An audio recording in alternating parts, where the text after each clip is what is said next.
যাচ্ছি, দাঁড়া। আমার শাশুড়ি আজকে রান্নাঘরে ঢুকছে, সূর্য কোন দিকে উঠছে কোনো ব্যাপার আছে মনে হচ্ছে। ডুমুরের তরকারি আর বিলাতির ডুকার চটচটি। কোনোদিনও রান্না বাড়ি করেন না, আর আজকে আমার মা আসবে, সকাল সকাল উঠে নিরামিষ তরকারি রান্না করা হয়ে গেছে। এই জন্য মানুষ কয় মানুষের উপকার যান না কেউ করে। তোমার মা আসবে বলেই তো আমি 4টার সময় উঠে ভাত তরকারি রাঁধেছি। আর ওই ডুম্বর বানাতে কম দেরি লাগলো আমার। তোমরা মা বেটি গল্প করতে পারেন না, গল্প করবেন, তার জন্য আমি ভাতটা রান্ধে আগায় ছুটছি। হ্যাঁ, ওই জন্য রান্না করেছেন, মাছ মাংস আনবেন না, ওই জন্য চালাকি করে নিরামিষ রাঁধছেন, আমি জানি না। তোমার মা আমার বোনের মতো, তোমার মায়ের দেখে আমি হিংসা করবো?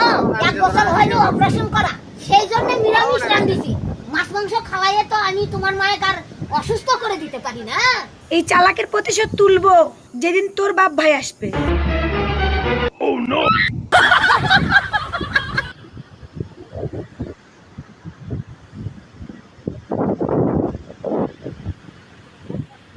আমি যেত না ভিডিও করছে।